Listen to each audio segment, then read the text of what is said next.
നമസ്കാരം, ഭാരത് ലൈവിലേക്ക് സ്വാഗതം. പാർത്ഥ, നമ്മൾ സ്കൂളിലൊക്കെ പഠിക്കുമ്പോൾ സ്കൂൾ തുറന്ന് ഓണപരീക്ഷ 10 ദിവസം അവധിയുണ്ട്. നമ്മളെല്ലാം ഹാപ്പി.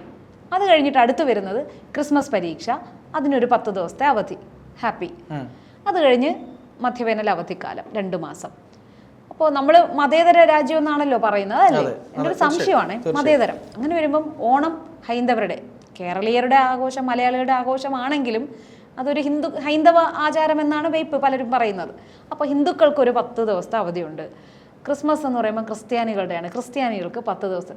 കുട്ടികൾക്ക് എല്ലാവർക്കുമാണ് അവധിയെങ്കിലും അത് ക്രിസ്ത്യാനികളുടെ ആഘോഷത്തിന്. അങ്ങനെ വരുമ്പോൾ നമ്മുടെ അടുത്ത പ്രബലരായ മതമാണ് ഇസ്ലാം മതം. അപ്പോൾ അവരുടെ ഏതെങ്കിലും ഒരു പെരുന്നാളിന് ഒരു 10 ദിവസത്തെ അവധിയും വേണമെങ്കിൽ ഒരു പരീക്ഷയും നടത്തിക്കോട്ടെ. അങ്ങനെ ഒരു ആവശ്യം വന്നാൽ അതൊരു ന്യായമായ ആവശ്യമല്ലേ ഈ വാർത്ത? അല്ല, ചിന്തിക്കുമ്പോൾ നമുക്ക് തോന്നാം മതപരമായ വീതിച്ച് നൽകലുകൾക്കിടയിൽ എന്തുകൊണ്ട് ഇസ്ലാമിന് 10 ദിവസത്തെ അവധി ഇല്ല എന്ന് ചോദിക്കാം. പണ്ട് എനിക്ക് തോന്നുന്നു ഒരു MSFൻ്റെയും ലീഗിൻ്റെയും ഒക്കെ ആളുകൾ ഇത് സമരം വിളിച്ച് നടന്നിരുന്നു എന്ന് തോന്നുന്നു.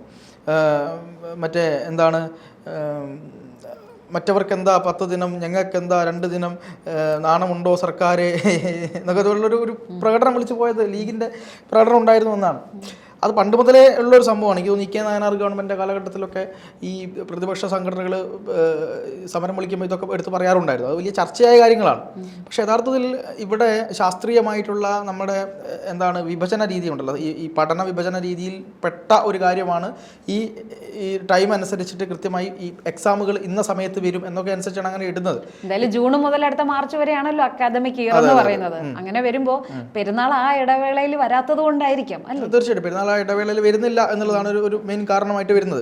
അത് മനസ്സിലാക്കാനുള്ളൊരു ധാരണ ഇവർക്കുണ്ടോ എന്ന് എനിക്കറിയില്ല. അത് നമ്മൾ എത്ര പറഞ്ഞു കൊടുത്താലും അക്കാദമിക് ഇയർ എന്താണ്, അല്ലെങ്കിൽ അങ്ങനെ കുട്ടികൾക്കിടയിലേക്ക് വേണ്ട കാര്യങ്ങൾ, പഠനം എന്താണ് എന്ന് ഉൾക്കൊള്ളാൻ കഴിയുന്നില്ല. മദ്രസ വിദ്യാഭ്യാസത്തിന് മാത്രമാണ് പലപ്പോഴും എന്ത് കൊടുക്കുന്നത്, പ്രാധാന്യം കൊടുക്കുന്നത്. അപ്പോൾ ആ ആളുകളോട് ഇത് പറഞ്ഞാൽ തലയിൽ കയറുമെന്ന് ഞാൻ വിശ്വസിക്കുന്നുമില്ല. അപ്പോൾ പക്ഷേ പെരുന്നാൾ വരുമ്പോൾ ഒരു 10 ദിവസം എക്സ്ട്രാ ഒരു പരീക്ഷയൊക്കെ നടത്തി 10 ദിവസത്തെ അവധി കൊടുക്കണം. എന്നാലെങ്കിലും ഇത് കരച്ചിൽ തീരുമോയെന്ന് എനിക്കറിയില്ല. അങ്ങനെയാണെന്നാണ് ഞാൻ പറയുന്നത്. ഇനിയിപ്പോൾ അത് അവധിയിലാണ് വരുന്നതെന്ന് വിചാരിച്ചോ, ഏപ്രിൽ മെയ് മാസമാണ് വരുന്നതെങ്കിൽ ആ സമയത്തും പ്രത്യേകമായിട്ടൊരു പരീക്ഷ നടത്തി കൊടുത്താൽ സമാധാനമാകുന്ന ഒരു അവസ്ഥ ഉണ്ടാകുമായിരിക്കില്ല. പിന്നെ ഇതിനെന്താണ് പറയേണ്ടത്? അപ്പോൾ ഇതുമായി ബന്ധപ്പെട്ട് നമ്മൾ ഏത് കാര്യം ചിന്തിക്കുന്ന സമയത്തും ഈ സ്കൂൾ പഠന വിഷയത്തിലെ ഇവരുടെ നിലപാട് മാറ്റം, അതായത് സമസ്ത ഇതിനെ ഉൾക്കൊള്ളാൻ തയ്യാറാവുന്നില്ല എന്നുള്ളതാണ്. സമസ്ത പറയുന്നത് ഈ ഒരു ടൈം വ്യത്യാസം മദ്രസ പഠന രീതിയെ ബാധിക്കുമെന്നും അതുകൊണ്ട് തന്നെ പൊതുവിദ്യാഭ്യാസം അതിനനുസരിച്ച് എന്ത് ചെയ്യണം, നിങ്ങൾ മാറ്റം വരുത്തണം എന്നാണ്. ഞാൻ പറയുന്നത് മതവിദ്യാഭ്യാസം നടത്തിക്കോട്ടു, അത് നടത്താനുള്ള എല്ലാ അവകാശങ്ങളും ഈ രാജ്യത്തുണ്ട്. പക്ഷേ പൊതുവിദ്യാഭ്യാസം എന്ന് പറയുന്നത് എല്ലാ മതക്കാരും ഒരുമിച്ച് പഠിക്കുന്നതാണ്. അത് ഒരു മതവിഭാഗത്തിന് വേണ്ടി മാത്രമായിട്ട് ചുരുക്കി കൊടുക്കാനും അല്ലെങ്കിൽ കുറച്ച് കൊടുക്കാനും കൂട്ടി കൊടുക്കാനൊന്നും പറ്റുന്ന കാര്യമല്ല. അങ്ങനെയാണെങ്കിൽ രാമായണ മാസമാണിത്, ഞങ്ങൾക്ക് രാമായണം വായിക്കാൻ 4 മണിക്ക് പോകണം, എല്ലാവർക്കും ഇതിന് മുതൽ രാമായണം വായിക്കാൻ 4 മണിക്ക് അവധി കൊടുക്കണം എന്ന് പറഞ്ഞാൽ എന്തായിരിക്കും സ്ഥിതി? ഒരു സ്കൂളിൽ സ്വന്തം മാനേജ്മെൻറ്റ് സ്കൂളൊന്നും തുടങ്ങുന്നതിന് മുമ്പ് അവിടെ കെട്ടിടം നിർമ്മിച്ച് അവിടെ ഗണപതി ഹോമം നടത്തി, അതായത് ഹിന്ദു മാനേജ്മെൻറ്റ് അതിന് പോയി അടിച്ചു പൊളിക്കാൻ നിന്ന ആൾക്കാരാണ് ഇവിടെ ഉള്ളത്. ഇതേ കണക്കിന് ക്രിസ്ത്യാനികൾ അവരുടെ പെസഹ വ്യാഴത്തിനും മറ്റ് അങ്ങനെ പല പല കാര്യങ്ങളുണ്ടല്ലോ, അതിനെല്ലാം മുമ്പ് ഈ നോമ്പ് പലപ്പോഴും അവർക്ക് മുമ്പേ തുടങ്ങാറുണ്ട്. ആ നോമ്പ് മുതൽ അവധി വേണമെന്ന് പറഞ്ഞാൽ എന്തായിരിക്കും അവസ്ഥ ഉണ്ടാവുക? അല്ലെങ്കിൽ ഇവർക്ക് സൺഡേ സ്കൂളുണ്ട്. ഈ ക്രിസ്ത്യൻസ് എന്തുകൊണ്ടാണ് സൺഡേ സ്കൂളാക്കിയത്? മതപഠനത്തിന് അവധി ദിവസം ആയതുകൊണ്ടല്ലേ. അപ്പോൾ അവരതിനെ ഒരു ബുദ്ധിമുട്ടില്ലാത്ത കാര്യങ്ങൾ കൊണ്ടുപോകുന്നുണ്ടല്ലോ. അങ്ങനെ സൺഡേ സ്കൂളുകൾ വർക്ക് ചെയ്യുമ്പോൾ ഇനി അവർ പറയുന്നത് ഞങ്ങൾക്ക് അത് പോരാ, ഞങ്ങൾക്ക് പ്രത്യേകമായിട്ട് സമയം അനുവദിക്കണം. അല്ല വാർത്ത, ഈ വെള്ളിയാഴ്ച എക്സ്ട്രാ ടൈം എത്രയാ ഉള്ളത്? വെള്ളിയാഴ്ച അരമണിക്കൂറാണോ കൂടുതൽ കൊടുക്കുന്നത്? അല്ല, വെള്ളിയാഴ്ച എക്സ്ട്രാ ടൈം സർക്കാർ ഒഴിവാക്കി. വെള്ളിയാഴ്ച ഒഴിവാക്കി കൊടുത്തു. വെള്ളിയാഴ്ച നിലവിൽ ഒഴിവാക്കി കൊടുത്തു. പക്ഷേ അല്ലാത്ത സമയങ്ങളിലും ഇവർക്ക് ഈ സമയത്തിന്റെ പ്രശ്നമാണ് ഇപ്പോഴും പറഞ്ഞുകൊണ്ടിരിക്കുന്നത്. അല്ല, അതെന്റെ ഒരു സംശയം, വെള്ളിയാഴ്ച ഒരു അരമണിക്കൂർ എക്സ്ട്രാ കൊടുക്കുന്നില്ല ഉച്ചയ്ക്ക് ഇടവേളയിൽ? സാധാരണ 12:30, എന്റെ ഓർമ്മ പഴയ 12:30 1 മണിക്കാണ് ബെല്ലടിക്കുന്നത്. പിന്നെ ഒരു അരമണിക്കൂർ എക്സ്ട്രാ വെള്ളിയാഴ്ച ഉണ്ട് എന്നാണ്. അത് ഈ പള്ളിയിൽ പോകാൻ വേണ്ടിയിട്ട്. അപ്പൊ അങ്ങനെയാണെങ്കിൽ ഒരു അരമണിക്കൂർ എക്സ്ട്രാ കൊടുക്കുന്നുണ്ടെങ്കിൽ ഒരു മാസത്തിൽ 4 ആഴ്ചയുണ്ട്.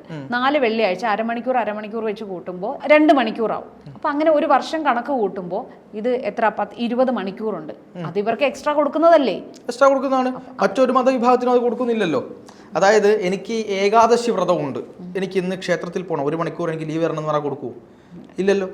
എനിക്ക് ഇന്ന് പള്ളിയിൽ പ്രത്യേക പ്രാർത്ഥനയുണ്ട്, 1 മണിക്കൂർ നേരത്തെ കർക്കിടക വാവ്, അതിനെങ്കിൽ തലേ ദിവസം ഞങ്ങൾക്ക് കുറച്ച് പ്രിപ്പറേഷൻ ഉണ്ട്, അരമണിക്കൂർ നേരത്തെ പോകണം, ബലിയിടാനുണ്ട് എന്നൊക്കെ പറഞ്ഞാൽ അത് എവിടെയെങ്കിലും അനുവദിക്കുമോ? ഇല്ല. അല്ല, അത് വലിയ ചോദ്യമല്ലേ, വലിയ ചോദ്യമാണ്. അപ്പോൾ അതൊന്നും അനുവദിക്കില്ല. അപ്പോൾ ഇപ്പം സമസ്ത പറയുന്ന ഒരു കാര്യം എന്ന് പറയുന്നത്, സമസ്ത മന്ത്രിയെ വെല്ലുവിളിക്കുന്ന അവസ്ഥയിലേക്ക് കാര്യങ്ങൾ പോയി. പിന്നീട് കഴിഞ്ഞ ദിവസം CPM-ന്റെ സംസ്ഥാന സെക്രട്ടറി MV ഗോവിന്ദൻ കാന്തപുരത്തെ കാണാൻ വേണ്ടി മർക്കസിലെത്തിയ ചർച്ചയിൽ തന്നെ ഉരുത്തിരിച്ച തീരുമാനം എന്ന് പറയുന്നത്, നിങ്ങൾക്ക് വിരുദ്ധമായി ഞങ്ങളൊന്നും ചെയ്യില്ല. അതിന് തൊട്ട് പിന്നാലെ മന്ത്രിയുടെ നിലപാട് മാറ്റി. ഞങ്ങൾ ഒരു മതത്തിനും എതിരല്ല, വെള്ളിയാഴ്ചയിലെ ഈ സമയക്രമം പിൻവലിക്കുന്നുണ്ട്, മറ്റു കാര്യങ്ങൾ ആലോചിച്ച് തീരുമാനിക്കും എന്നാണ് ഇന്നലെ മന്ത്രി പറഞ്ഞത്. എത്ര പെട്ടെന്നാണ് പുറകോട്ട് പോകുന്നത് നോക്കണം. മതത്തിൻ്റെ കാര്യം പറഞ്ഞുകൊണ്ട് കൃത്യമായി പിടിച്ചു നിൽക്കുന്നു എന്നുള്ളതാണ് ഇവിടെ കാണുന്നത്. പൊതുവിദ്യാഭ്യാസത്ത് മതങ്ങൾ ഇടപെടുന്നത് എത്രമാത്രം ശരിയാണ് എന്നുള്ളത് നമ്മൾ ആലോചിക്കണം. ഇനി അല്ലെങ്കിൽ ഞാൻ പറയുന്നത്, ഒരു 11 മണി വരെ, സ്കൂൾ ടൈം 11 മണിയാക്കുക, എല്ലാവർക്കും അമ്പലത്തിൽ പോയി എല്ലാവർക്കും മതപഠനം നടത്തി, ക്രിസ്ത്യാനികൾക്കും ഹിന്ദുക്കൾക്കും ഒക്കെ മതപഠനം നടത്തി, രാവിലെ ഒരു 8 മണി മുതൽ ഒരു 10 മണി വരെ മതപഠനം നടത്താനും, 1 മണിക്കൂർ കഴിഞ്ഞ് സ്കൂളിലെത്താനും, എന്നിട്ട് 11 മണി മുതൽ ഒരു 5 മണി വരെയോ ഒക്കെ ആക്കി ഇത് മാറ്റം വരുത്തുക. എൻ്റെ പൊന്നു പാർത്ത, ഹിന്ദുക്കൾ അങ്ങനെ കൃത്യമായിട്ട് അമ്പലത്തിലൊന്നും പോയി ശീലിക്കുന്നവരല്ല. അവർ ആവശ്യമുള്ള സമയത്ത്, ഒഴിവുള്ള സമയത്ത് പോയാൽ പോയി വന്നാൽ അത്രേ ഉള്ളൂ. അല്ലാതെ അവിടെ അങ്ങനെ കൃത്യമായിട്ട് രാവിലെ ഇനി വേണ്ടാത്ത ശീലങ്ങളൊന്നും തുടങ്ങിക്കണ്ട. സ്വാതന്ത്ര്യത്തോടെ ഹിന്ദുക്കൾ ജീവിച്ചോട്ടെ. അതാണ് അങ്ങനെ ആക്കിയാൽ കുറച്ചും കൂടെ നല്ലതാണ്. ഇവിടെ ഇതൊന്നുമല്ല നടക്കുന്നത്. എന്നിട്ട് അതിനിടയിൽ കൂടി പറഞ്ഞ ഏറ്റവും പ്രധാനപ്പെട്ട കാര്യം എന്ന് പറയുന്നത്, ക്രിസ്മസ് പരീക്ഷ കഴിഞ്ഞിട്ടുള്ള അവധി ദിനങ്ങളും ഓണത്തിൻ്റെ അവധി ദിനങ്ങളും വെട്ടിച്ചുരുക്കണം. എന്തിനു വേണ്ടിയിട്ട്? ഈ മദ്രസ പഠനം ലെവലാക്കാൻ വേണ്ടിയിട്ട്. ഇതാണ് സമസ്ത ആവശ്യം. അതെങ്ങനെയാണ് അത് കണക്കാകുന്നതെന്ന് പറയാമോ? അതായത് ഈ ഇത്രയും ദിവസങ്ങൾ വെട്ടിച്ചുരുക്കുന്ന സമയത്ത് സ്കൂളില്ലല്ലോ, അപ്പൊ അവർക്ക് 24 മണിക്കൂർ മദ്രസയിൽ പഠിപ്പിക്കാമല്ലോ ആ അവധി ദിവസങ്ങളിൽ. അല്ല, ആ സ്കൂൾ ഇല്ലാത്ത ദിവസങ്ങൾ എന്നുള്ളതല്ല അവർ ഉദ്ദേശിക്കുന്നത്. സ്കൂൾ ഇല്ലാത്ത ദിവസങ്ങൾ വെട്ടിക്കുറച്ചിട്ട്, അതായത് ഈ സമയം വർദ്ധിപ്പിക്കാതെ ആ ടൈം കൂട്ടിയെടുക്കുക.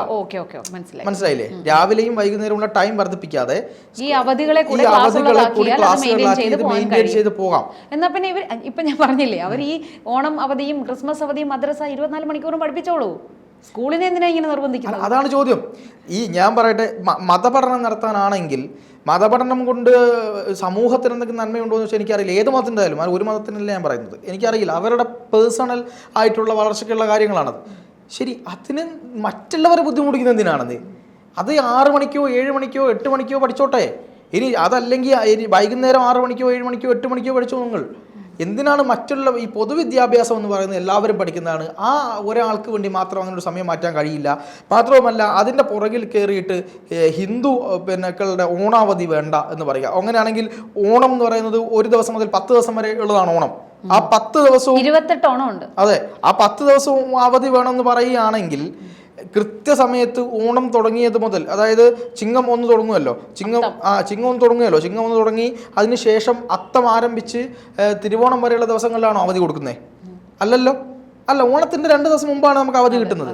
അപ്പോൾ അതും കലർത്തില്ല. അങ്ങനെയാണെങ്കിൽ നമുക്ക് പറയാം കൃത്യമായിട്ട് അത്തം തുടങ്ങുന്ന 1-ാം തീയതി മുതൽ നമുക്ക് പൂക്കളം ഇടണം.